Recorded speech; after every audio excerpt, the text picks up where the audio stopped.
돈 한 푼 없다고 몇 번을 말해. 그 패가라도 감지덕지하고 받아가. 법원 앞 시어머니가 던진 서류 봉투가 영주의 가슴팍을 때리고 바닥으로 추락했습니다. 10년의 헌신을 비웃듯 위자료로 던져진 건 귀신 소문 때문에 아무도 사지 않는 150년 된 흉가였습니다. 하지만 시댁 식구들은 꿈에도 몰랐을 겁니다. 자신들이 쓰레기처럼 버린 그 집이 영주에게 어떤 기적의 문을 열어주게 될지 말입니다. 오늘의 사연 시작합니다. 구독과 좋아요를 누르시면 오늘 하루 행운이 함께 하실 겁니다. 법원 앞 차가운 바람이 불어오는 계단 위에서 박명숙이 서류 봉투를 서영주의 가슴덜미에 획 던졌습니다. 서영주는 바닥으로 떨어지려는 봉투를 간신히 붙잡으며 파르르 떨리는 입술을 깨물었습니다. 옆에 서 있던 전 남편 한정우는 아내였던 영주를 쳐다보지도 않은 채 먼 산만 바라보며 담배를 입에 물었습니다. 박명숙이 코웃음을 치며 영주의 얼굴 앞으로 바짝 다가와 쏘아붙였습니다. 돈 한 푼 없다고 몇 번을 말해. 그 집이라도 감지덕지하고 받아가. 네가 우리 집안에서 해먹은 게 얼마인데 이제 와서 현찰을 찾아. 서영주가 봉투를 꽉 쥐며 떨리는 목소리로 대답했습니다. 어머니, 10년을 종처럼 살았어요. 그런데 사람이 살지도 못하는 폐가를 위자료라고 주시는 게 정말 맞다고 생각하세요?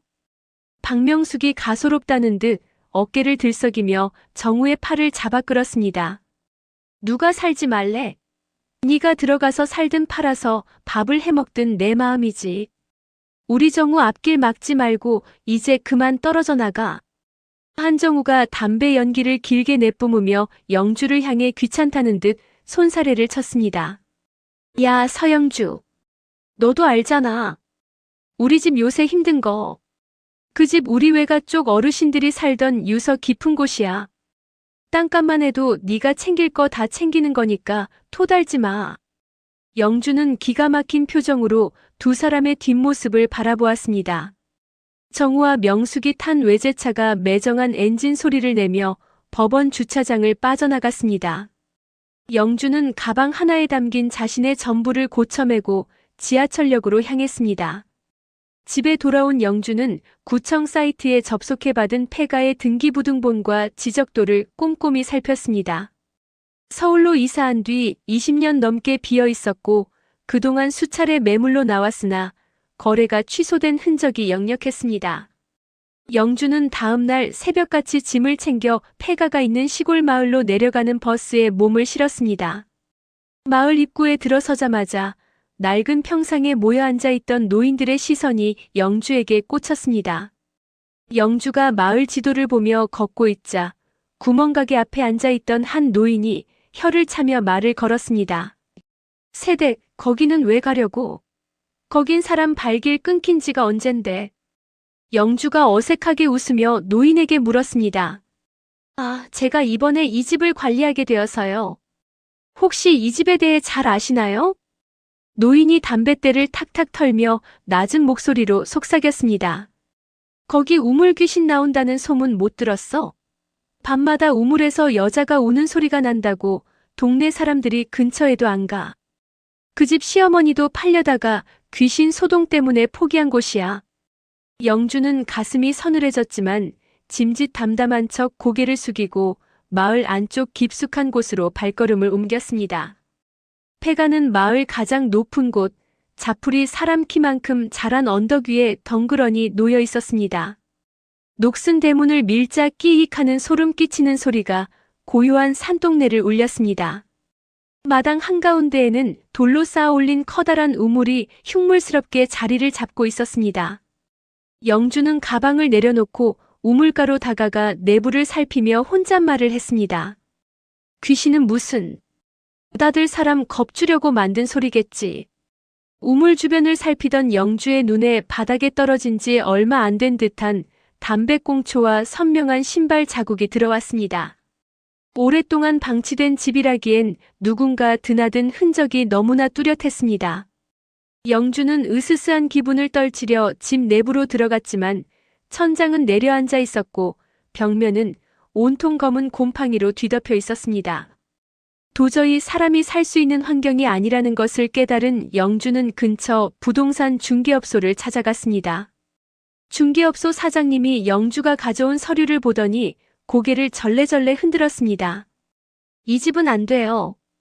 땅은 넓은데 저놈의 우물 때문에 매수자들이 왔다가도 그냥 도망가요. 소문이 워낙 흉악해서 말이죠.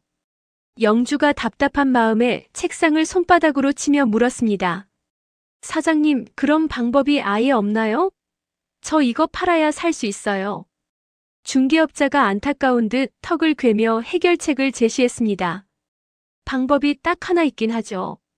저 우물을 완전히 메우고 마당을 평평하게 다져버리세요. 눈에 안 보이면 소문도 금방 사그라들 테니까요. 영주는 그 길로 마을 이장님을 통해 우물 정비업자를 수소문했습니다. 다음 날 오후 험상궂게 생긴 정비업자 김씨가 작업 도구를 들고 마당에 나타났습니다. 김씨가 우물 안으로 랜턴 불빛을 비추며 혀를 내둘렀습니다. 이거 우물이 엄청 깊네. 그런데 바닥이 좀 이상해요. 보통 마른 우물은 흙바닥인데 여기는 무슨 돌판 같은 게 깔려있나? 영주가 우물 안을 같이 들여다보며 핸드폰 카메라를 켰습니다. 공사 시작하기 전부터 끝날 때까지 다 기록해둬야 나중에 뒷말이 없거든요. 사장님, 그냥 다 메워주세요. 김씨가 사다리를 타고 우물 아래로 내려가 바닥을 삽으로 내리쳤습니다. 텅 하는 날카로운 금소금이 우물 안을 타고 울려 퍼졌습니다. 위에서 지켜보던 영주가 깜짝 놀라 아래를 향해 외쳤습니다. 사장님, 무슨 소리예요? 돌 부딪히는 소리가 아닌 것 같은데요. 우물 아래에서 김씨가 흙을 손으로 걷어내며 당황한 목소리로 대답했습니다. 어이구, 이거 봐라. 사모님, 여기 밑에 돌판이 아니라 무슨 무거운 철판이나 석회 같은 걸로 꽉 막혀 있어요. 아주 정교하게 밀봉을 해놨네. 영주는 본능적으로 가슴이 뛰기 시작했고 카메라 렌즈를 우물 깊숙한 곳으로 향했습니다. 김씨가 정으로 바닥의 가장자리를 강하게 내리찍자 다시 한번 둔탁한 진동이 발바닥을 타고 전해졌습니다. 이거 절대 그냥 우물이 아니에요. 밑에 뭐가 더 있는 것 같은데 내일 장비를 더 챙겨와야겠어요. 작업자들이 철수하고 난 뒤 영주는 홀로 남은 마당에서 어두워진 우물을 뚫어지게 바라보았습니다. 시어머니가 골칫덩이라며 떠넘긴 이 폐가 아래에 과연 무엇이 숨겨져 있는 것인지 알 수 없는 공포와 기대가 교차했습니다. 영주는 밤새 우물가에서 들려오는 바람 소리를 들으며 날이 밝기만을 기다렸습니다. 다음 날 아침 8시, 서영주는 전날 정비업자가 말한 인위적인 봉인이라는 단어를 수백 번도 넘게 되새기며 폐가 마당에 들어섰습니다. 영주는 가방에서 휴대폰 보조 배터리 3개와 삼각대를 꺼내며 우물 정면이 잘 보이도록 자리를 잡았습니다. 정비업자 김씨와 동행한 안전관리인이 안전목끈을 조이며 영주에게 다가와 말했습니다. 사모님, 오늘 작업은 어제보다 훨씬 까다로울 겁니다. 단순히 흙을 파내는 게 아니라 저 단단한 판을 들어 올려야 하니까요. 영주가 삼각대 수평을 맞추며 결연한 표정으로 대답했습니다. 사장님, 안전이 제일이니까 천천히 하셔도 돼요. 대신 우물 안에서 벌어지는 모든 과정을 제가 영상으로 남길 수 있게 협조해 주세요. 김씨가 허허 웃으며 로프를 우물 기둥에 단단히 묶고 아래로 내려갔습니다. 걱정 마세요. 어제 그 울림이 하도 기묘해서 저도 밤잠을 설쳤다니까요. 자, 슬슬 시작해봅시다. 우물 안에서 삽과 정이 부딪히는 소리가 다시 마당을 울리기 시작했습니다. 김씨가 흙을 한 바구니씩 위로 올려보낼 때마다 영주는 그 흙의 질감을 손으로 확인하며 영상 기록 버튼을 눌렀습니다. 1시간쯤 지났을 무렵 우물 아래에서 김씨의 흥분 섞인 고함이 터져나왔습니다. 어이, 이쪽 좀 봐. 이게 그냥 돌판이 아니야. 석회랑 진흙을 섞어서 아예 공기가 안 통하게 발라놨어. 안전관리인이 우물 입구에 바짝 엎드려 랜턴을 비추며 소리쳤습니다. 잠깐만요, 김 사장님. 거기 오른쪽 구석에 삐져나온 거, 그거 뭡니까? 쇄골이 아닙니까? 김 씨가 흙을 거칠게 털어내며 헉헉거리는 숨을 내뱉었습니다. 맞네. 녹슨 철골이랑 와이어가 돌판이랑 연결되어 있어요. 이건 100% 사람이 의도적으로 덮어둔 겁니다.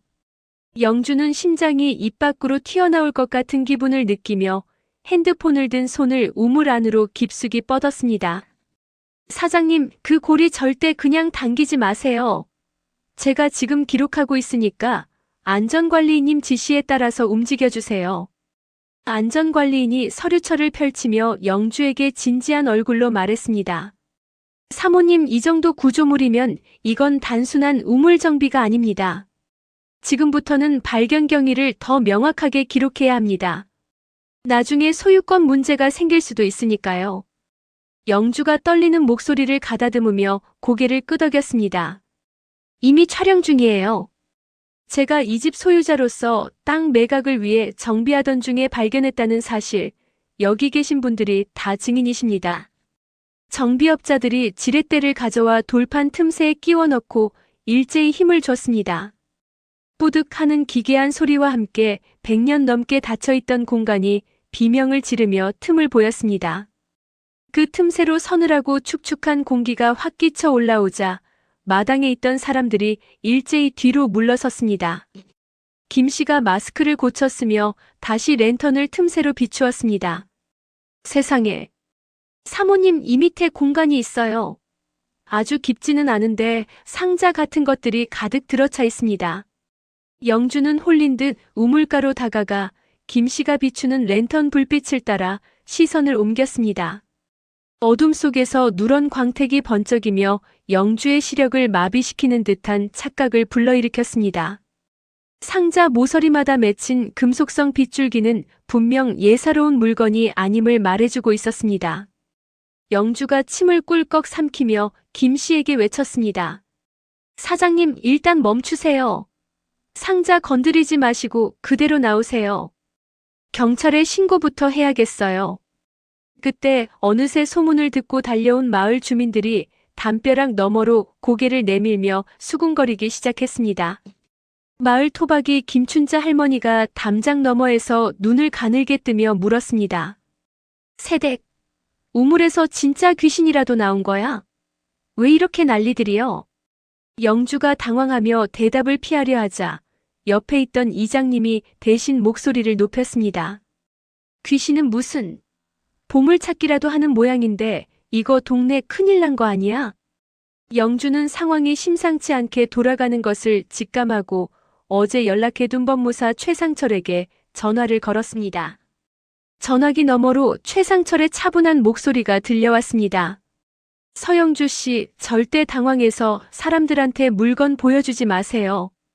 지금 즉시 현장 봉인하고 목격자 명단부터 확보하세요. 제가 지금 그리로 가겠습니다. 잠시 후 최상철 법무사가 마당에 들어서며 사람들을 제지했습니다. 그는 우물 안에서 각 꺼낸 작은 나무 상자 하나를 영주 앞에 내려놓게 했습니다. 영주가 떨리는 손으로 상자의 녹슨 걸쇠를 툭 치자 뚜껑이 허무하게 열리며 내부가 드러났습니다. 상자 안에는 일제강점기 시절의 거친 문양이 새겨진 금괴와 은괴가 흙먼지를 뒤집어 쓴 채 쏟아져 나왔습니다. 마당에 모인 모든 사람이 숨을 멈추었고 정적만이 가득한 가운데 영주의 거친 숨소리만 들렸습니다. 최상철이 금괴 하나를 집어들며 영주의 눈을 똑바로 바라보고 말했습니다. 영주 씨, 이제부터 정신 똑바로 차려야 합니다. 이건 단순한 횡재가 아니라 당신 인생을 건 전쟁의 시작일 수도 있어요. 영주는 쏟아진 금빛을 바라보며 자신을 폐가로 내몰았던 시어머니와 전 남편의 얼굴을 떠올렸습니다. 슬픔과 분노로 가득했던 영주의 눈동자에 처음으로 차갑고도 단단한 빛이 서리기 시작했습니다. 영주는 핸드폰을 들어 마지막까지 빛나는 금괴의 모습을 선명하게 영상으로 남겼습니다. 금괴가 쏟아진 우물가는 순식간에 아수라장이 되었습니다. 하지만 최상철 법무사는 당황하지 않고 영주의 어깨를 짚으며 주의를 진정시켰습니다. 최상철이 흙 묻은 안경을 닦으며 정비업자들에게 단호하게 말했습니다. 자, 다들 잠시만 물러나 주세요. 지금부터는 법적인 절차가 필요합니다. 김 사장님은 입구 쪽에서 외부인 출입 좀 막아주시고요. 김 씨가 머리를 극적이며 우물가에서 물러나 대문 쪽으로 향했습니다. 영주는 떨리는 손으로 금괴가 든 상자를 쳐다보다가 최상철의 얼굴을 보며 물었습니다. 법무사님, 저 정말 어떻게 해야 하나요? 가슴이 너무 뛰어서 아무 생각도 안 나요. 최상철이 영주의 휴대폰을 가리키며 차분하게 대답했습니다. 영주 씨, 아까 찍던 영상 끊지 마세요. 상자 안에 뭐가 몇 개 들었는지, 상태가 어떤지 아주 천천히 다시 찍으세요. 제가 옆에서 수량을 세겠습니다. 영주는 침을 삼키며 다시 카메라를 들었습니다. 최상철이 장갑을 낀 손으로 금괴를 하나씩 꺼내며 낮은 목소리로 의조렸습니다. 금괴 12개, 은괴 20개. 그리고 이 밑에 서류 뭉치 같은 게 더 있네요. 영주 씨, 이건 절대 지금 열지 마세요. 영주가 카메라를 고정하며 고개를 끄덕였습니다. 네, 알겠어요. 그런데 경찰에는 지금 바로 신고해야 하는 거죠? 최상철이 주머니에서 수첩을 꺼내 무언가를 적으며 말했습니다. 네, 이미 소문이 다 퍼졌을 겁니다. 숨기려 하면 오히려 의심만 사요. 우연히 발견했다는 사실을 공표하는 게 가장 안전합니다. 1시간쯤 지나자 사이렌 소리와 함께 경찰차가 폐가 마당으로 들어왔습니다. 젊은 순경과 나이 지긋한 경위가 차에서 내려 우물가로 다가왔습니다. 경위가 우물 속과 상자를 번갈아 보더니 입을 쩍 벌리며 물었습니다. 이게 다 여기서 나온 겁니까? 아니, 무슨 영화도 아니고 진짜 금괴네. 영주가 미리 준비해둔 우물정비 계약서를 내밀며 조리 있게 설명했습니다. 경찰관님, 제가 이 집 주인인데요. 땅을 팔려고 우물을 메우는 공사를 하다가 발견했어요. 여기 정비업자분들이랑 법무사님이 처음부터 다 보셨습니다. 경위가 계약서를 훑어보며 고개를 끄덕였습니다. 발견 경위가 확실하네요. 일단 물품들은 저희가 확인하고 절차를 밟아야 합니다. 의장님, 마을 사람들 좀 뒤로 물러나게 하세요. 마을 사람들이 웅성거리며 대문 밖으로 밀려나갔지만 그들의 눈동자는 여전히 금빛 상자에 고정되어 있었습니다. 그때 대문 밖에서 익숙하고도 소름 끼치는 목소리가 들려왔습니다. 비켜요. 비키라고. 거기가 누구네 집인데 못 들어가게 해. 영주는 그 목소리를 듣는 순간 온몸의 피가 거꾸로 솟는 기분을 느꼈습니다. 시어머니 박명숙이 숨을 헐떡이며 마당으로 뛰어들어왔고 그 뒤를 전 남편 한정우가 뒤따라왔습니다. 박명숙이 우물가에 놓인 상자를 보더니 눈을 뒤집으며 소리쳤습니다. 세상에, 저게 다 뭐야? 야, 서영주. 너 지금 우리 집 보물 가로채려고 작정했니? 영주가 차가운 눈빛으로 박명숙을 바라보며 대답했습니다. 어머니, 여기가 왜 어머니 집이에요? 이혼 위자료로 저한테 넘기신 패가잖아요. 등기부등본 확인하고 오셨어야죠. 박명숙이 바닥에 침을 뱉으며 영주의 멱살을 잡으려 손을 뻗었습니다. 이년아, 집만 준 거지. 그 밑에 묻힌 우리 부모님 유산까지 준 줄 알아? 저건 원래 우리 집 한 거야. 당장 내놔. 옆에 있던 한정우가 영주의 팔을 거칠게 붙잡으며 끼어들었습니다. 영주야, 너 정말 너무하다. 우리 엄마 부모님이 사시던 집인데 거기서 나온 건 당연히 우리 거 아니야? 좋게 말할 때 상자 이쪽으로 넘겨. 영주가 정우의 손을 뿌리치며 뒤로 물러나 소리쳤습니다. 손 치워. 한정우, 너 법원에서 판사님 앞에서 뭐라고 했어? 돈 없으니까 이 폐가라도 가져가는 게 내 마지막 배려라고 했지? 그 배려 내가 아주 고맙게 받았으니까 이제 상관하지 마. 박명숙이 경위에 팔매질을 하며 악을 썼습니다. 경찰 양반. 저게 우리 집 유산이에요. 저 도둑년이 남의 집 귀한 보물을 훔치려고 한다니까요. 당장 체포 안 하고 뭐 해요? 경위가 박명숙의 손을 떼어내며 엄하게 말했습니다. 아주머니 진정하세요. 지금 이 땅 소유주는 서영주 씨로 되어 있습니다. 법적인 소유권 문제는 나중에 따지시고 일단 수사에 협조하세요. 최상철 법무사가 박명숙과 한정우 사이에 끼어들며 서류 가방을 고쳐맸습니다. 두 분 지금 하시는 행동은 엄연한 주거침입이고 협박입니다. 서영주 씨는 적법한 절차에 따라 발견 신고를 마쳤습니다. 계속 소란 피우시면 저희도 가만히 안 있습니다. 한정우가 최상철을 쏘아보며 삿대질을 했습니다. 당신은 뭐야? 법무사. 당신도 저 여자랑 한패지. 우리 집안 재산 빼돌리려고 머리 굴리는 모양인데 내가 가만히 있을 것 같아? 정우가 핸드폰을 꺼내 누군가에게 전화를 걸며 마당을 서성거렸습니다. 김 변호사님. 지금 당장 여기로 좀 와주셔야겠어요. 예, 말도 안 되는 일이 벌어져서요. 박명숙은 아예 마당 바닥에 주저앉아 통곡을 하기 시작했습니다. 아이고 아버지, 어머니, 저 불효시 같은 년이 우리 집안을 다 말아먹네요. 저게 어떤 금인데. 영주는 통곡하는 시어머니의 모습에서 슬픔이 아닌 지독한 탐욕을 보았습니다. 불과 며칠 전까지만 해도 자신을 벌레 보듯 하며 쫓아냈던 사람들이 금괴 소식에 짐승처럼 달려드는 꼴이 가증스러웠습니다. 영주가 최상철의 귀에 대고 작게 속삭였습니다. 법무사님, 저 사람들 이제 수단과 방법을 안 가릴 거예요. 제가 준비해야 할 게 또 뭐가 있을까요? 최상철이 영주의 손에 쥐어진 핸드폰을 꾹 누르며 대답했습니다. 지금 저 사람들이 하는 말, 행동 하나도 빠짐없이 다 녹음하고 계시죠? 그게 제일 큰 무기입니다. 그리고 마을 이장님께 가서 예전부터 이 집이 어떻게 방치됐는지 증언 좀 부탁드려야겠어요. 영주가 고개를 끄덕이며 경찰차 뒷좌석에 상자가 실리는 것을 끝까지 지켜보았습니다. 박명숙은 경찰차를 가로막으며 몸싸움을 벌이다가 결국 순경들에게 끌려나갔습니다. 정우는 영주를 향해 손가락질하며 차가운 한마디를 내뱉었습니다. 서영주, 너 내일부터 법원에서 소장 날아갈 줄 알아. 내가 그 집이랑 금괴 다 도로 찾아올 테니까. 영주는 정우의 눈을 피하지 않고 똑바로 응시하며 대답했습니다. 해봐. 나도 이제 예전의 서영주가 아니니까. 당신들이 벌인 이 패가가 내 방패가 될 줄은 몰랐지? 정우가 씩씩거리며 박명숙을 부축해 사라지자 마당에는 다시 정적이 찾아왔습니다. 하지만 영주는 이것이 끝이 아니라 더 큰 폭풍의 시작임을 알고 있었습니다. 최상철이 영주에게 생수 한 병을 건네며 위로하듯 말했습니다. 고생하셨어요. 이제 첫 고비 넘긴 겁니다.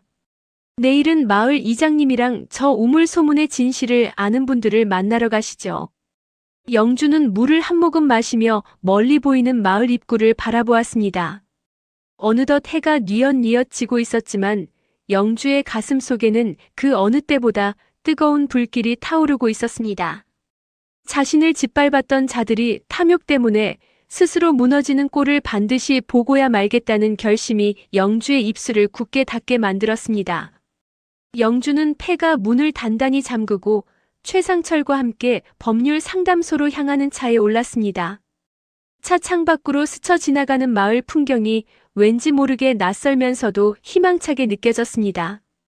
영주는 가방 속에 든 이혼 합의서와 금괴 발견 기록 영상을 다시 한번 확인하며 주먹을 꽉 쥐었습니다. 서울 시내의 한 감정평가 사무실 안에서 서영주는 돋보기를 든 장도식 위원의 손끝을 긴장된 눈빛으로 쫓았습니다. 장도식이 하얀 장갑을 낀 손으로 금괴를 조심스럽게 내려놓으며 영주를 향해 안경을 고쳐 썼습니다. 영주 씨, 이거 순도가 아주 높아요. 일제강점기 때 공출을 피해서 몰래 주조된 것으로 보이는데 보관 상태가 기가 막힙니다. 영주가 마른 침을 삼키며 조심스럽게 물었습니다. 그럼 이게 법적으로 가치가 아주 큰 거네요? 옆에 앉아있던 세무사가 서류 뭉치를 툭툭 치며 대화를 가로챘습니다. 가치도 가치지만 발견 장소와 경위가 제일 중요합니다. 세금 문제도 복잡하고요. 무엇보다 시댁 쪽에서 소유권을 주장하고 나오면 피곤해질 겁니다. 영주는 세무사가 내민 예상 세액표를 훑어보며 입술을 지그시 깨물었습니다. 법무사님 말씀대로 제가 직접 정비하다가 발견했다는 증거를 더 보강해야겠네요. 그 사람들이 도덕적 권리니 뭐니 떠들고 다닌다면서요? 장도식이 고개를 끄덕이며 영주의 어깨를 가볍게 토닥였습니다. 돈 냄새 맡은 짐승들은 원래 더 사나운 법이죠. 서영주 씨가 이겨내야 합니다. 영주는 사무실을 나와 곧장 폐가가 있는 마을로 내려갔습니다. 마을 어귀에서 만난 부동산 중개인 정미란이 영주를 보자마자 다급하게 달려왔습니다. 영주 씨, 큰일 났어요. 지금 동네에 이상한 소문이 쫙 퍼졌어. 영주 씨가 시어머니 몰래 집안 보물을 빼돌리려고 우물을 판 거라고 박명숙 씨가 동네방네 떠들고 다녀요. 영주가 차가운 미소를 지으며 정미란의 팔을 붙잡았습니다. 미란 언니 진정해. 그 사람 원래 그런 사람인 거 알잖아. 매수문의는 좀 들어와요? 정미란이 좌우를 살피며 목소리를 낮춰 속삭였습니다. 문의야 폭주하죠. 근데 질 나쁜 브로커들도 붙었어요. 시어머니 쪽에서 보낸 사람 같은데 자꾸 땅 계약하면 소송 걸겠다고 협박을 하네. 영주는 가방에서 녹음기를 꺼내 확인하며 단호하게 말했습니다. 협박하면 하는 대로 다 기록해둬. 나도 이제 당하고만 있지 않을 거니까. 그날 오후 영주는 마을에서 가장 오래 살았다는 김춘자 할머니의 집을 찾았습니다. 할머니는 영주가 건넨 귤 봉지를 보며 혀를 끌끌 찼습니다. 그놈의 우물. 귀신은 무슨 얼어 죽을 귀신. 다 사람이 만든 소동이지. 영주가 할머니 옆에 바짝 앉으며 눈을 맞췄습니다. 할머니, 그게 무슨 말씀이세요? 우물에서 여자 울음소리가 난다고 다들 무서워하잖아요. 김춘자가 귤껍질을 까며 밖을 퀭한 눈으로 바라보았습니다. 오래전에 빈집일 때 도둑놈 하나가 담 넘다가 우물 근처에서 자빠져서 다리가 부러졌어. 그때 지름 비명이 소문이 된 거야. 그리고 바람만 불면 그 우물 밑바닥에서 쇠 긁는 소리가 났거든. 박명숙이 그 집 귀찮다고 수리 한 번 안 하고 방치하니까 소문만 괴물처럼 커진 거지. 영주가 할머니의 손을 꼭 잡으며 간절하게 물었습니다. 그럼 박명숙 씨는 그 집에 아예 관심이 없었나요? 할머니가 코웃음을 치며 대답했습니다. 관심? 팔아치우려고만 했지. 귀신 나온다고 안 팔리니까 너한테 쓰레기 버리듯 준 거 아니냐? 내가 다 봤어. 그 집 대문 앞에 침 뱉고 가던 그 여자 신보를. 영주는 할머니의 증언을 꼼꼼히 기록하며 이 소문의 근원이 결국 시댁의 방치와 무관심이었다는 사실을 확신했습니다. 마당으로 돌아온 영주 앞에 전 남편 한정우가 나타났습니다. 정우는 예전처럼 거만한 태도로 마당 한복판에 서서 영주를 훑어보았습니다. 서영주, 너 아직도 고집 피울 거야? 우리 엄마 지금 화나서 쓰러지기 일보 직전이야. 영주가 정우의 얼굴을 똑바로 보며 대답했습니다. 어머니 건강 걱정되면 여기 오지 말고 병원을 가. 네가 여기 올 이유가 없잖아. 정우가 성큼 다가와 영주의 손목을 낚아채듯 잡았습니다. 야, 좋게 말할 때 반으로 나누자. 너도 솔직히 이거 우리 집 유산인 거 알잖아. 금괴 팔아서 너 좀 챙겨주고 우리 엄마 마음 좀 풀어드리면 다 해결될 일이야. 영주가 정우의 손을 거칠게 뿌리치며 뒤로 물러났습니다. 해결? 한정우, 네가 나한테 패가 던져줄 때 뭐라고 했니? 구질구질하게 매달리지 말라고 했지? 이 금괴는 구질구질하게 버려진 나를 위해 하늘이 준 선물이야. 너희 같은 탐욕꾼들한테 줄 건 단 1g도 없어. 정우가 눈을 부라리며 삿대질을 했습니다. 너 진짜 끝까지 해보겠다는 거지. 우리 엄마가 너 가만히 안 둔대. 내일부터 동네 사람들 다 동원해서 너 도둑년으로 만들 거야. 영주가 핸드폰을 들어 정우의 얼굴을 정면으로 찍으며 침착하게 말했습니다. 지금 한 말 협박죄로 추가할게. 계속해봐. 네가 입을 열 때마다 내 승소 확률은 올라가니까. 정우가 씩씩거리며 마당을 빠져나가자 안전관리인이 다가와 보고서를 내밀었습니다. 사모님, 우물 정밀 진단 나왔습니다. 바닥에 석회봉인이 아주 치밀해요. 이건 자연적으로 생길 수 없는 구조입니다. 누가 봐도 은닉을 목적으로 설계된 지하 공간이에요. 영주가 보고서를 받아들며 우물 안을 내려다보았습니다. 이 지하 공간이 이 집의 가치를 증명하는 증거군요. 관리인님, 우물 입구에 철조망이랑 경고문 좀 더 크게 붙여주세요. 무단 침입하는 사람들은 바로 신고할 겁니다. 그때 최상철 법무사가 마당으로 들어오며 영주에게 엄지를 치켜 세웠습니다. 영주 씨, 방금 정우 씨가 나가는 거 봤어요. 아주 잘하셨습니다. 감정에 흔들리지 않고 기록하는 게 제일 중요해요. 영주가 최상철을 보며 씁쓸하게 웃었습니다. 법무사님, 제가 평생을 이 사람들 눈치 보며 살았거든요. 그런데 금괴보다 더 무서운 게 사람의 욕심이라는 걸 이제야 알 것 같아요. 최상철이 서류 가방에서 법적 방어 전략서를 꺼내 영주에게 건넸습니다. 욕심은 눈을 멀게 하지만 법은 눈을 뜨게 합니다. 영주 씨는 이미 훌륭한 방패를 만들었어요. 중개사, 감정인, 그리고 할머니의 증언까지. 이제 시댁이 아무리 흔들어도 이 집은 영주 씨 겁니다. 영주는 폐가 한 구석에 자리를 잡고 앉아 먼지 낀 창밖을 바라보았습니다. 시댁 사람들은 자신을 파멸시키려 폐가를 던져주었지만 역설적이게도 그 폐가는 영주를 세상 밖으로 끌어내는 가장 단단한 성벽이 되어주고 있었습니다. 영주는 가슴속 깊은 곳에서 올라오는 뜨거운 응어리를 억누르며 내일 있을 또 다른 싸움을 준비하기 위해 주먹을 꽉 쥐었습니다. 어두워진 마당 위로 차가운 달빛이 내리쬐고 있었지만 영주의 눈동자는 그 어떤 금괴보다도 밝고 단단하게 빛나고 있었습니다. 자신의 자존감을 짓밟았던 자들에게 보여줄 가장 화려한 복수는 그들이 탐내는 것을 하나도 주지 않고 완벽하게 자립하는 것임을 영주는 다시 한번 다짐했습니다. 영주는 일어서서 우물정비 도구들을 정리하며 혼잣말로 중얼거렸습니다. 박명숙 씨, 당신이 버린 게 당신 인생을 어떻게 망치는지 똑똑히 지켜봐요. 그 목소리는 작았지만 고요한 폐가 마당을 가로질러 멀리까지 울려 퍼졌습니다. 영주는 문을 걸어 잠그고 마을 회관으로 향하는 길에 자신을 향해 수군대는 주민들의 시선을 피하지 않고 당당하게 고개를 들었습니다. 이제 서영주는 누군가의 며느리도 누군가의 아내도 아닌 자신의 삶을 지키는 투사가 되어 있었습니다. 밤 공기가 차가웠지만 영주의 발걸음은 그 어느 때보다 가벼웠습니다. 마을 입구에 서서 다시 한번 폐가를 돌아본 영주는 그곳이 더 이상 흉가가 아니라 자신의 새로운 시작을 알리는 기적의 장소임을 확신했습니다. 영주는 주머니 속에 차키를 꽉 쥐고 차에 올라탔습니다. 서울로 돌아가는 길, 차창 너머로 보이는 풍경들이 영주에게는 마치 승전보처럼 느껴졌습니다.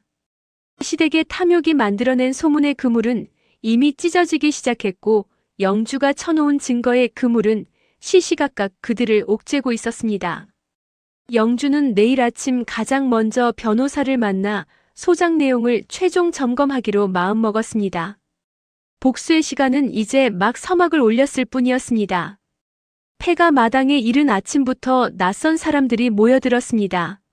서영주는 낡은 대문을 활짝 열어젖히고 마당 한가운데 자리를 잡고 서서 사람들을 맞이했습니다. 마을 이장님과 정비업자 김씨, 그리고 중개사 정밀한 씨가 나란히 서서 우물 안을 들여다보고 있었습니다. 영주가 사람들을 향해 단호한 목소리로 입을 열었습니다. 여러분, 오늘 제가 이 자리를 마련한 이유는 하나예요. 이 집이 더 이상 귀신 나오는 흉가가 아니라는 걸 직접 보여드리고 싶어서요. 이장님이 헛기침을 하며 우물가로 다가가 물었습니다. 아니, 서영주 씨. 진짜로 이 우물 밑에 그런 공간이 있었던 건가? 소문이 아주 흉흉하던데. 영주가 휴대폰을 꺼내 발견 당시의 영상을 사람들에게 보여주며 대답했습니다. 보시다시피 이건 귀신이 아니라 누군가 아주 정교하게 숨겨둔 공간이었어요. 이제 이 우물은 안전하게 메울 거고 이 집터는 깨끗하게 정리될 겁니다. 이장님도 증인이 되어주세요. 옆에 있던 중개사 정미란이 사람들에게 전단지를 나눠주며 거들었습니다. 자, 다들 보셨죠? 이제 이 집은 안전한 땅이에요. 위치도 좋고 햇빛도 잘 드는데 그놈의 소문 때문에 그동안 저평가됐던 거죠. 벌써 매수하겠다는 분들이 줄을 섰다니까요. 마을 주민들이 고개를 끄덕이며 수군거리는 사이 영주는 최상철 법무사와 함께 우물에서 꺼낸 상자들을 하나씩 목록으로 작성하기 시작했습니다. 상자 안의 금괴와 은괴를 다시 확인하며 영주는 가슴이 벅차오르는 것을 느꼈지만 짐짓 덤덤한 척 볼펜을 굴렸습니다. 법무사님, 수량 확인 끝났습니다. 금괴 12개, 은괴 20개 맞죠? 최상철이 돋보기를 고쳤으며 명부를 꼼꼼히 살폈습니다. 네, 정확합니다. 이제 이 물품들은 공인된 기관으로 옮겨서 보관 절차를 밟을 겁니다. 영주 씨, 이렇게 기록을 남겨둬야 나중에 뒤탈이 없어요. 영주가 상자를 닫으며 씁쓸한 표정으로 말했습니다. 돈이 무섭긴 하네요. 이걸 지키려고 제가 이렇게까지 철저해져야 한다니요. 최상철이 영주의 손을 가볍게 다독이며 위로했습니다. 이건 돈을 지키는 게 아니라 영주 씨의 권리를 지키는 겁니다. 당당해지세요. 며칠 뒤 영주는 마을 입구 근처의 작은 아파트를 알아보기 위해 발걸음을 옮겼습니다. 폐가에 계속 머물기엔 시댁의 방해가 너무 심했고 이제는 자신의 삶을 제대로 꾸려야 할 때라고 판단했기 때문입니다. 정밀한 중개사가 환하게 웃으며 아파트 문을 열어주었습니다. 영주 씨, 여기 어때요? 작아도 채광이 좋고 시장도 가까워요. 이제 그 폐가에서 고생 그만하고 여기서 새 출발해요. 영주가 방안을 둘러보며 창틀을 손으로 훑었습니다. 깨끗하네요. 언니, 저 여기서 다시 시작할 수 있을까요? 요리 자격증도 다시 따고 예전처럼 남의 눈치 안 보면서 살고 싶어요. 정밀한이 영주의 손을 꼭 잡으며 힘을 주어 말했습니다. 당연하지. 영주 씨 실력이면 어디 가서도 대접받아. 그동안 그 집구석에서 썩은 게 아까워서 그렇지. 영주는 가계약금을 입금하고 나오는 길에 길가에 핀 작은 꽃들을 보며 오랜만에 진심으로 미소를 지었습니다. 하지만 그 미소는 그리 오래가지 못했습니다. 마을 회관 근처에서 박명숙과 한정우가 영주를 기다리고 있었기 때문입니다. 박명숙이 영주를 보자마자 삿대질을 하며 달려들었습니다. 야, 서영주, 너 요즘 신났더라. 남의 집 유산으로 아파트도 사고 땅도 팔고 네가 아주 제정신이 아니구나. 영주가 걸음을 멈추고 차가운 눈빛으로 박명숙을 쳐다보았습니다. 어머니, 남의 집 유산이라니요. 위자료로 제가 정당하게 받은 집에서 나온 물건들이에요.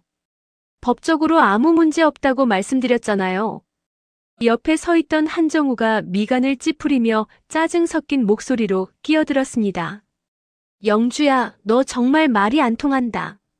우리 엄마 혈압 올라서 쓰러지시면 네가 책임질 거야. 좋게 말할 때 그 금괴들 우리 쪽으로 넘겨. 우리 변호사가 그러는데 그거 상속 재산이라 네가 다 가질 수 없대. 영주가 어이가 없다는 듯 헛웃음을 터뜨리며 정우를 바라보았습니다. 상속 재산? 한정우, 너 기억 안 나? 이혼할 때 네가 그랬잖아. 그 집 귀신 나와서 팔지도 못하는 똥값인 땅이니까 너한테 주는 마지막 잡이라고. 그 문자 내가 다 보관하고 있어. 박명숙이 눈을 부라리며 영주의 앞을 가로막았습니다. 문자고 뭐고. 그 집은 내 부모님이 살던 집이야. 거기 묻힌 건 다 우리 거야. 너 당장 소장 받을 준비해라. 내가 김 변호사한테 다 얘기해놨으니까. 정우가 박명숙의 팔을 잡으며 거들었습니다. 그래, 서영주. 너 우리가 우습게 보이지? 법대로 하면 누가 이기나 보자고. 너 그 땅 매매도 가처분 신청해서 땅 묶어버릴 테니까 그렇게 알아. 영주는 두 사람이 떠난 자리에 망연자실하게 서 있다가 곧바로 최상철 법무사 사무실로 향했습니다. 최상철은 이미 예상했다는 듯 차를 한 잔 내주며 영주를 안심시켰습니다. 영주 씨, 올게 온 겁니다. 박명숙 씨 쪽에서 벌써 가처분 신청을 준비한다는 소문이 돌더라고요. 영주가 찻잔을 꽉 쥐며 떨리는 목소리로 물었습니다. 그럼 저 땅 못 파는 건가요? 겨우 매수자도 나타났는데. 최상철이 서류 가방에서 자료 뭉치를 꺼내 탁자에 내려놓았습니다. 아니요, 오히려 잘 됐습니다. 저들이 탐욕을 드러낼수록 우리는 더 유리해져요. 영주 씨, 이혼할 때 박명숙 씨가 보낸 메시지들 다시 다 모아주세요. 골칫덩이 처분해서 속 시원하다거나 귀신 나오는 집 너나 가져라라고 했던 부분들이 핵심입니다. 영주는 핸드폰을 열어 수년 동안 박명숙에게 받았던 모욕적인 메시지들을 하나하나 캡처하기 시작했습니다. 손가락이 떨렸지만 한편으로는 가슴 밑바닥에서 뜨거운 투지가 끓어올랐습니다. 법무사님, 저 사람들 저를 정말 사람 취급도 안 했거든요. 이제는 제가 받은 고통만큼 돌려줄 거예요. 단순히 금괴 때문이 아니라 제 존엄을 위해서라도 끝까지 싸울 겁니다. 최상철이 영주의 결연한 표정을 보고 고개를 끄덕였습니다. 좋습니다. 그 마음 잊지 마세요. 내일은 우물 철거 공사를 본격적으로 시작할 겁니다. 저들이 방해하기 전에 땅의 가치를 완전히 회복시켜야 해요. 다음 날 아침 우물가에는 거대한 포크레인이 들어섰습니다. 영주는 안전모를 쓰고 공사 현장을 지켰습니다. 마른 우물의 돌축이 하나둘씩 허물어지며 먼지를 날렸습니다. 그때 정비업자 김 씨가 공사를 멈추고 영주에게 달려왔습니다. 사모님, 우물 벽면 안쪽에서 또 뭐가 나왔습니다. 이번엔 상자가 아니라 벽에 글자가 새겨져 있어요. 영주는 깜짝 놀라 우물 안쪽으로 달려갔습니다. 무너진 벽면 사이로 오래된 글씨가 드러나 있었습니다. 그것은 이 집이 왜 버려졌는지, 그리고 이 보물이 누구를 위해 남겨진 것인지에 대한 실마리처럼 보였습니다. 하지만 영주가 그 내용을 확인하기도 전에 대문 밖에서 법원 집행관들이 들이닥쳤습니다. 집행관 중 한 명이 영주에게 서류 한 장을 내밀며 무미건조하게 말했습니다. 서영주 씨 되십니까? 박명숙 씨 외 1인이 제기한 부동산 처분금지 가처분 신청 및 소유권 반환 소송 소장입니다. 오늘부로 이 토지에 대한 모든 처분 행위는 중단됩니다. 영주는 손에 쥔 서류가 마치 불덩이라도 되는 듯 뜨겁게 느껴졌습니다. 우물 밑에서 드러난 비밀과 시댁의 거센 역공. 이제 막 새 삶을 시작하려던 영주의 눈앞에 다시 한번 거대한 먹구름이 들이우고 있었습니다. 영주는 소장을 꽉 쥐며 무너져가는 우물을 뚫어지게 바라보았습니다. 법원 집행관이 떠난 뒤 마당에는 무거운 정적만 남았습니다. 서영주는 손에 쥔 가처분 결정문을 쳐다보며 허탈한 웃음을 터뜨렸습니다.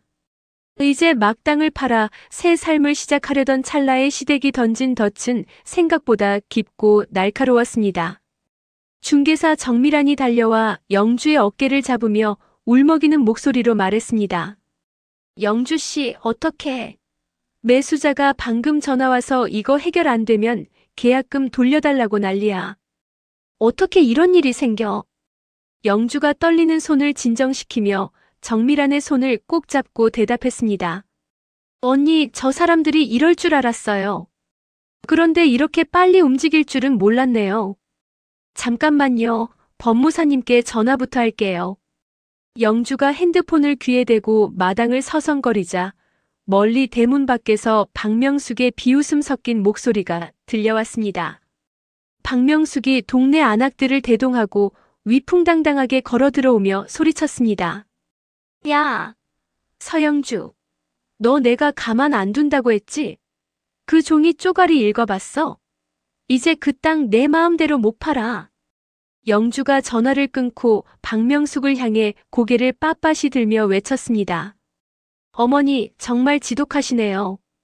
10년을 참고 살았던 사람한테 마지막까지 이러셔야겠어요? 박명숙이 바닥에 침을 탁 뱉으며 영주의 얼굴 앞으로 다가와 삿대질을 했습니다. 어머니 소리가 입에서 나오니? 이 도둑년아. 우리 부모님이 피땀 흘려 지킨 집에서 나온 보물을 네가 꿀꺽하려고 해. 그 금괴들 다 우리 집안 거야. 옆에 있던 동네 주민이 박명숙의 눈치를 보며 영주를 향해 한마디 거들었습니다. 아니, 영주 씨. 솔직히 시어머니 부모님이 살던 집인데 거기서 나온 건 돌려주는 게 맞지 않아? 사람이 도리가 있지. 영주가 그 주민을 똑바로 쳐다보며 단호하게 대답했습니다. 도리요? 제가 이혼할 때 저분들이 저한테 뭐라고 하셨는지 아세요? 귀신 나오는 흉가니까 너나 가져가라고 쓰레기 던지듯 주신 집이에요. 그때는 왜 도리를 안 찾으셨어요? 박명숙이 얼굴을 붉히며 영주의 머리칼을 잡으려 손을 뻗었습니다. 인연이 어디서 말대꾸야. 너 금괴 몇 개 빼돌렸지? 우물에서 금괴가 한 트럭은 나왔을 텐데 네가 경찰이랑 짜고 숨긴 거 다 알아. 이때 대문으로 들어서던 최상철 법무사가 박명숙의 팔을 가로막으며 엄한 목소리로 말했습니다. 박명숙 씨, 지금 이 행동은 주거침입이고 업무방해입니다. 당장 나가지 않으시면 경찰 다시 부르겠습니다. 박명숙이 최상철을 훑어보며 비아냥거렸습니다. 아이고, 법무사 날이 오셨네. 당신도 전현이랑 한패지. 우리 집안 보물 팔아서 얼마 챙기기로 했어? 최상철이 서류 가방에서 녹음기를 꺼내 보여주며 차갑게 대꾸했습니다. 지금 하시는 말씀들 다 기록되고 있습니다. 나중에 법정에서 큰 불이익을 당하고 싶지 않으시면 그만 돌아가세요. 박명숙이 씩씩거리며 주민들을 데리고 나가자 영주는 다리에 힘이 풀려 우물가 옆에 주저앉았습니다. 최상철이 영주에게 생수 한 병을 건네며 옆에 앉아 말했습니다. 영주 씨, 저들이 노리는 건 영주 씨가 지쳐서 제풀에 포기하는 겁니다. 가처분은 절차일 뿐이지 소유권 자체가 바뀐 건 아니에요. 영주가 생수를 한 모금 마시고 최상철을 보며 힘없이 물었습니다. 법무사님, 그런데 매수자가 계약을 취소하면 저는 당장 생활비도 없어요. 소송이 길어지면 제가 버틸 수 있을까요? 최상철이 영주의 눈을 똑바로 보며 힘주어 대답했습니다. 그래서 제가 전문가 한 분을 모셨습니다. 이쪽으로 오시죠. 최상철의 뒤를 따라 낯선 중년 남성이 정장을 입고 마당으로 들어왔습니다. 전직 은행원이자 보석 감정 전문가인 장도식이 안경을 고쳤으며 영주에게 명함을 내밀었습니다. 장도식이 우물 안쪽을 한번 살피고는 영주에게 부드러운 목소리로 말했습니다. 서영주 씨, 반갑습니다. 법무사님께 말씀 들었습니다. 지금 제일 걱정되는 게 금괴가 도난당했거나 은닉했다는 프레임이죠.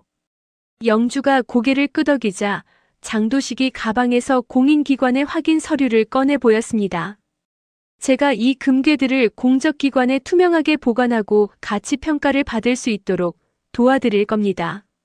나라에서 보증하는 절차를 밟으면 시댁 쪽에서 제기하는 은닉 의혹은 한순간에 사라집니다.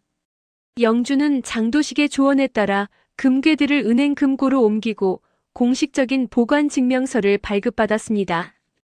그날 밤 영주는 낡은 폐가 거실에 앉아 옛날 핸드폰을 뒤졌습니다.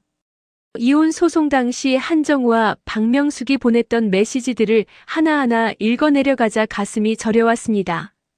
한정우가 보낸 메시지에는 그 집은 어차피 팔리지도 않는 똥값이야. 그거라도 가져가는 게 너한테는 이득이야라는 내용이 선명하게 남아 있었습니다. 박명숙이 보낸 메시지 또한 귀신이랑 같이 살든지 말든지 내 마음대로 해라. 이제 우리 집 근처에는 얼씬도 말하며 독서를 퍼부은 흔적이 가득했습니다. 영주는 그 메시지들을 모두 출력하며 혼잣말로 중얼거렸습니다. 당신들이 쓰레기라고 버린 이 집이 이제 당신들을 무너뜨릴 가장 무서운 칼날이 될 거야.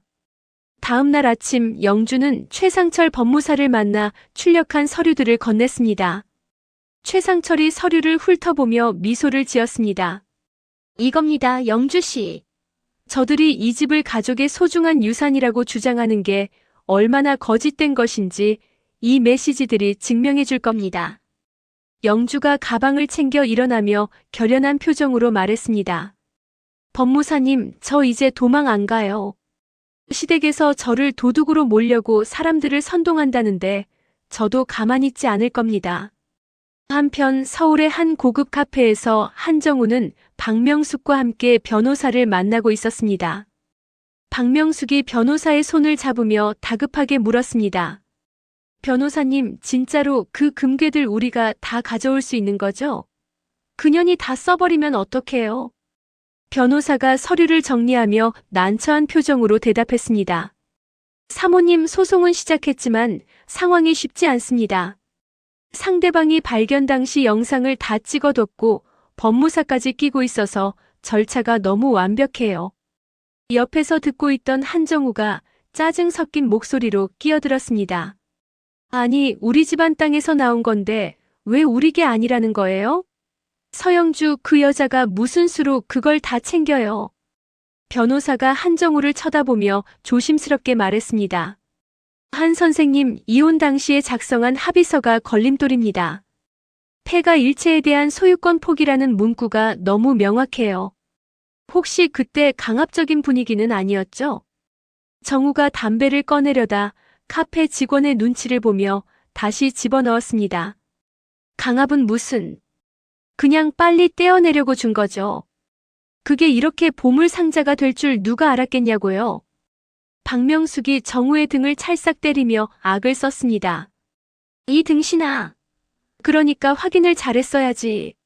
아무튼 변호사님, 무슨 수를 써서라도 그 금괴 찾아와야 해요. 우리 집 지금 대출금 이자도 밀렸단 말이에요. 정우는 어머니의 고함에 고개를 숙였지만 문득 영주에게 보냈던 조롱 섞인 메시지들이 머릿속을 스쳐 지나갔습니다. 영주가 그 증거들을 다 가지고 있다면 소송에서 자신들이 불리해질 수도 있다는 불안감이 엄습했습니다. 정우가 떨리는 목소리로 변호사에게 물었습니다. 혹시 제가 이혼할 때 그 집을 비하했던 말들이 증거가 될 수도 있나요? 변호사가 안경을 만지며 차갑게 대답했습니다. 당연하죠. 그게 상대방의 가장 강력한 무기가 될 겁니다. 만약 그런 자료가 있다면 지금이라도 솔직히 말씀하셔야 합니다. 정우는 아무 말도 하지 못한 채 창밖을 바라보며 마른 침을 삼켰습니다. 영주를 하찮게 여기고 버렸던 과거의 행동들이 이제는 거대한 파도가 되어 자신을 덮치려 하고 있었습니다. 영주는 그 시각 마을 주민들을 한자리에 모아놓고 우물귀신의 실체와 박명숙의 만행을 조용히 설명하고 있었습니다. 진실을 알게 된 주민들의 눈빛이 조금씩 변하기 시작했고 영주의 방패는 더욱 견고해져 갔습니다. 법원 복도의 차가운 공기가 서영주의 뺨 등을 스치고 지나갔습니다. 영주는 품 안에 든 서류 가방을 꼭 쥐며 옆에 선 최상철 법무사를 올려다보았습니다. 최상철이 안경을 고쳤으며 영주에게 나지막하지만 단단한 목소리로 말했습니다. 영주 씨, 이제 다 왔습니다. 우리가 모은 자료들은 숫자로 하는 거짓말이 아니에요. 저들이 뱉은 말들이 저들의 목을 조를 겁니다. 영주가 마른 침을 삼키며 법정 문을 향해 고개를 끄덕였습니다. 네, 법무사님. 저 사람들이 제 인생을 얼마나 하찮게 여겼는지, 그 폐가가 저한테 어떤 의미로 던져졌는지 오늘 확실히 보여줄 거예요. 법정 안으로 들어서자 이미 자리를 잡고 있던 박명숙과 한정우가 보였습니다. 박명숙은 영주를 보자마자 들으라는 듯 옆에 앉은 변호사에게 쏘아붙였습니다. 아이고, 변호사님. 저기 오네. 우리 집안 피 같은 보물 훔쳐가려는 저 도둑년 좀 보세요. 얼굴색 하나 안 변하고 나타난 것 좀 봐. 한정우는 차마 영주의 눈을 마주치지 못한 채 애꿎은 넥타이만 만지작거렸습니다. 판사가 입장하고 재판이 시작되자 시댁 측 변호사가 먼저 기세등등하게 입을 열었습니다. 존경하는 재판장님, 이 사건의 핵심은 차고에 있습니다. 피고 박명숙은 해당 폐가 지하에 막대한 유산이 존재한다는 사실을 전혀 모른 채 위자료 합의에 응했습니다. 이는 중대한 착오이며 가문 대대로 내려온 유산의 소유권은 마땅히 원고들에게 반환되어야 합니다. 최상철 법무사가 영주의 손을 가볍게 누르며 신호를 보냈습니다. 영주가 천천히 자리에서 일어나 판사를 향해 입을 열었습니다. 재판장님, 저는 10년 동안 저분들의 집에서 그림자처럼 살았습니다. 이혼하던 날 전 남편 한정우 씨와 시어머니 박명숙 씨가 제게 한 말들을 전 기록으로 남겨두었습니다. 영주는 최상철이 건네준 두툼한 자료 뭉치를 법원에 제출하며 말을 이어갔습니다. 여기 보시는 메시지들은 이혼 직후 제가 받은 것들입니다. 귀신 나오는 흉가니까 너나 가져라. 팔지도 못하는 쓰레기 던져준 걸 고맙게 생각해라는 내용이 가득합니다. 저분들은 이 집을 유산이 아니라 저를 모욕하기 위한 도구로 쓰셨습니다. 박명숙이 참지 못하고 자리에서 일어나 영주를 향해 삿대질을 했습니다. 이년아, 그건 내가 화가 나서 한 소리지 진짜로 버린 줄 알아? 어딜 감히 어른이 준 걸 가지고 꼬치꼬치 따져. 판사가 의사봉을 두드리며 박명숙에게 주의를 주었습니다. 원고 정숙하세요. 계속 소란을 피우시면 퇴정 조치하겠습니다. 한정우가 박명숙의 옷자락을 잡으며 억지로 앉혔습니다. 정우의 얼굴은 이미 흙빛이 되어 있었습니다. 영주는 이번엔 최상철이 준비한 녹취록을 꺼냈습니다. 그리고 여기 마을 주민 김춘자 할머니의 증언이 있습니다. 시어머니 박명숙 씨가 수년 전부터 이 집을 팔려고 내놓았지만 우물 귀신 소문을 본인이 직접 퍼뜨려 매매를 방해했다는 증언입니다. 관리하기 귀찮고 세금만 축내는 땅이라며 저에게 떠넘긴 정황이 명확합니다. 법정안이 술렁이기 시작했습니다. 시댁 측 변호사가 당황하며 정우에게 귓속말을 건넸지만 정우는 고개를 숙인 채 아무 대답도 하지 못했습니다. 재판 중 휴정 시간이 되자 영주는 복도 끝에서 정우와 마주쳤습니다. 정우가 담배를 꺼내려다 영주의 눈치를 보며 주춤거렸습니다. 영주야, 너 진짜 이럴 거야? 우리 엄마 쓰러지시면 네가 책임질 거냐고. 그냥 적당히 나누고 끝내자. 너도 앞날 생각해야지. 영주가 정우의 얼굴을 똑바로 응시하며 차갑게 대꾸했습니다. 앞날? 내 앞날 걱정해주는 척하지 마. 너랑 어머니가 내 인생을 폐가처럼 버렸을 때 내 앞날은 이미 지옥이었어. 그런데 그 지옥에서 보물이 나오니까 이제 와서 가족이야? 정우가 입술을 떨며 영주의 팔을 잡으려 했습니다. 그래도 우리 10년을 살았잖아. 내가 미안해. 엄마가 저러시는 거 나도 말려봤는데 안 돼서 그래. 영주가 정우의 손을 거칠게 뿌리치며 뒤로 물러났습니다. 미안하다는 말, 그 금괴들보다 가벼워 보여. 한정우, 너는 끝까지 비겁하구나.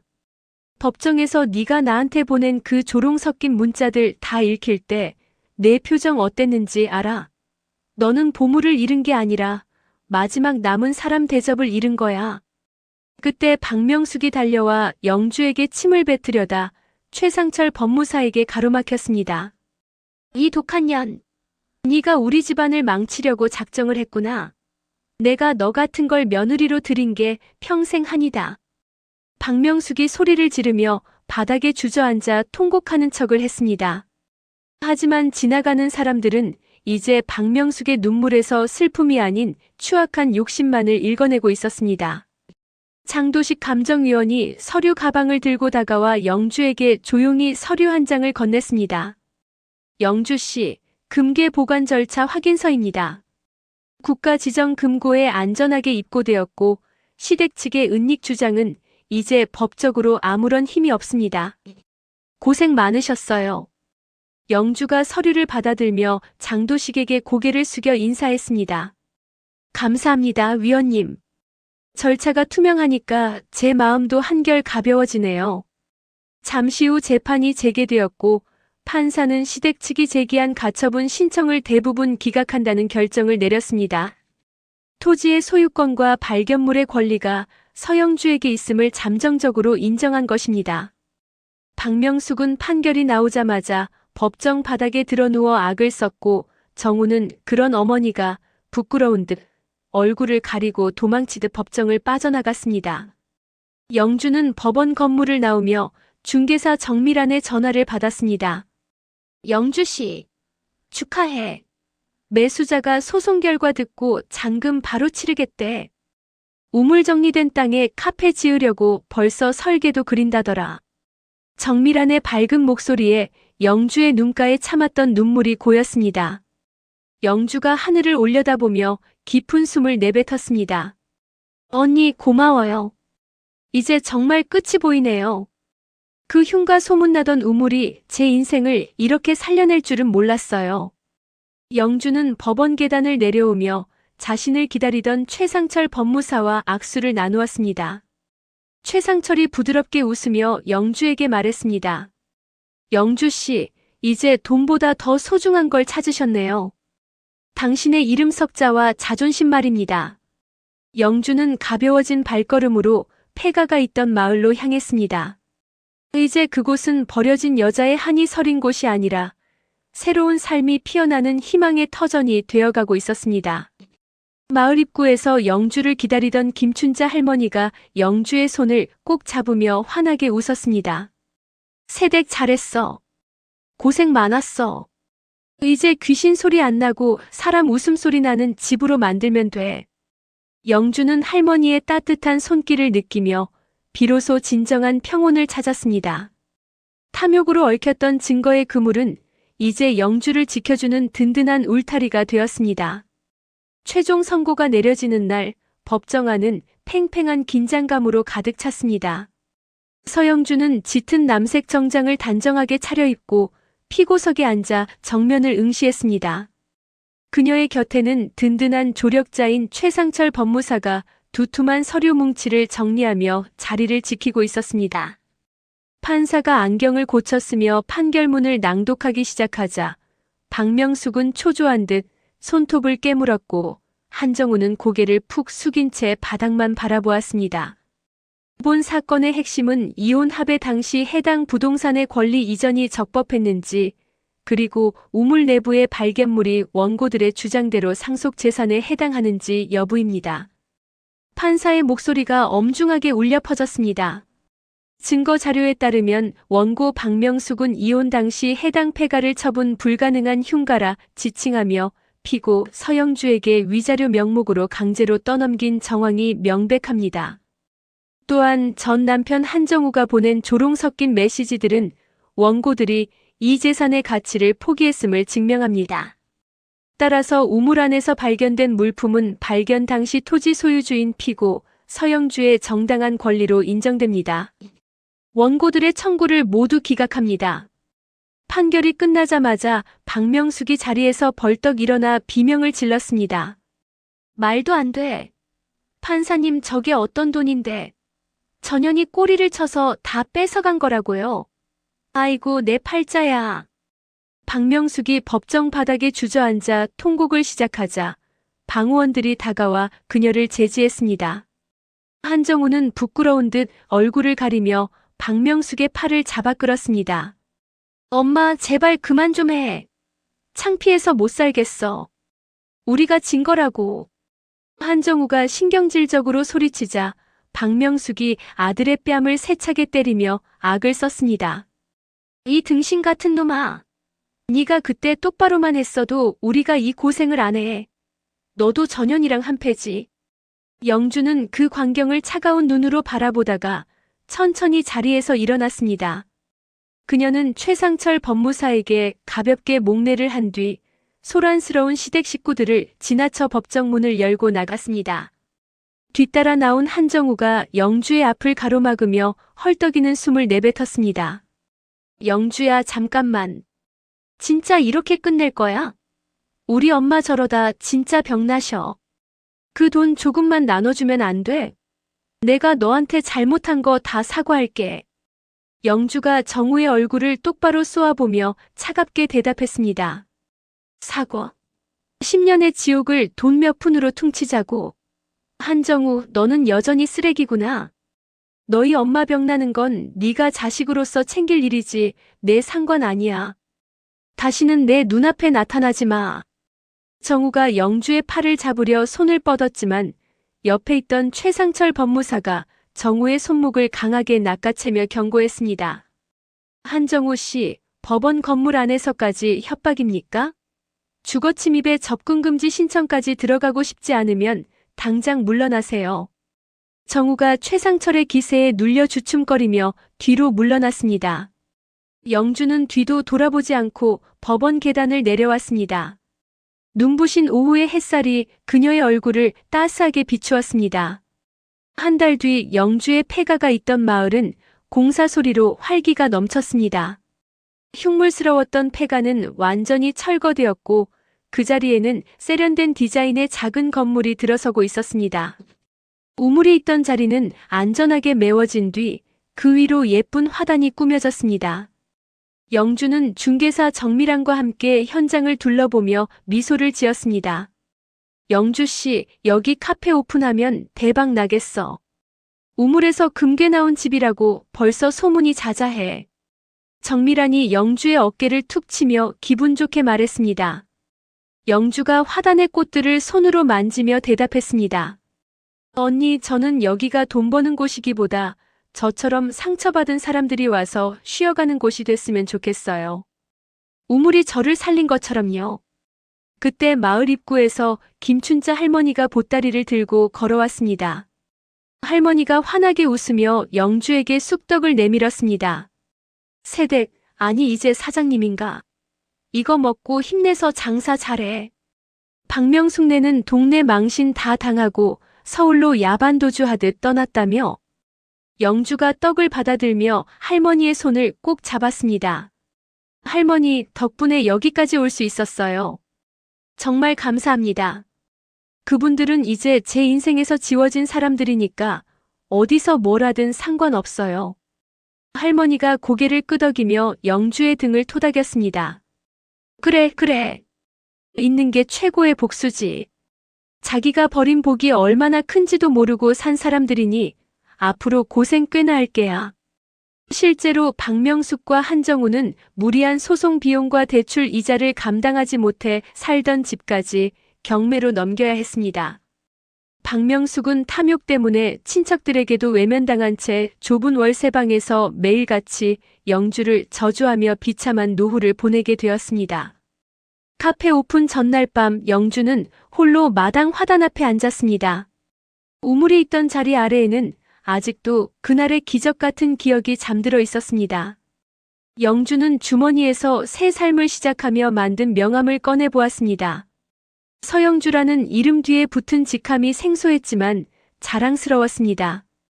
귀신 나오는 우물이라고 다들 도망쳤는데 영주는 우물자리를 어루만지며 혼잣말을 중얼거렸습니다. 너는 귀신이 아니라 내 안의 용기를 깨워준 문이었어. 고마워, 나를 다시 살려줘서. 그때 최상철 법무사가 꽃다발을 들고 마당으로 들어왔습니다. 최상철이 쑥스러운 듯 머리를 극적이며 영주에게 꽃을 건넸습니다. 영주 씨, 내일 개업 미리 축하드려요. 이제 정말 사장님이시네요. 영주가 꽃 향기를 맡으며 환하게 웃었습니다. 법무사님, 아니 오빠. 오빠 아니었으면 저 법정에서 울기만 했을 거예요. 제 곁을 지켜주셔서 정말 감사합니다. 최상철이 영주의 눈을 따뜻하게 바라보며 말했습니다. 아니요, 영주 씨가 스스로를 포기하지 않았기 때문에 가능했던 일입니다. 이제는 누구의 며느리도 누구의 아내도 아닌 그냥 서영주로 행복하게 사세요. 영주는 최상철의 말에 고개를 끄덕이며 밤하늘을 올려다보았습니다. 차갑게만 느껴졌던 밤 공기가 이제는 상쾌하게 피부를 스쳤습니다. 버려진 폐가에서 시작된 이 기적 같은 이야기는 절망의 끝에서도 진실을 포기하지 않은 한 여자의 승리로 끝을 맺었습니다. 다음 날 아침 카페 문이 열리고 첫 손님이 들어왔습니다. 영주는 밝은 목소리로 인사를 건넸습니다. 어서 오세요. 인생극장 카페입니다. 어떤 차로 준비해 드릴까요? 영주의 목소리는 그 어느 때보다 단단하고 활기찼습니다. 그녀의 뒤로 보이는 화단에는 우물의 기적을 증명하듯 노란 꽃들이 활짝 피어 바람에 넘실거리고 있었습니다. 과거의 상처는 이제 훈장이 되었고 서영주의 앞날에는 금괴보다 더 빛나는 진정한 자유와 행복이 기다리고 있었습니다. 버려진 것이 복이 되고 무시당한 것이 무기가 되는 순간이 있습니다. 서영주 씨의 우물은 단순히 금괴가 묻힌 장소가 아니라 자신의 가치를 찾아낸 마음의 통로였습니다. 여러분의 인생에도 반드시 그런 기적의 문이 열리길 응원합니다. 이야기를 끝까지 들어주신 분이 계시다면 구독과 잘 들었다고 댓글 하나만 남겨주세요. 새로운 이야기가 나오면 제일 먼저 전해드리겠습니다. 감사합니다.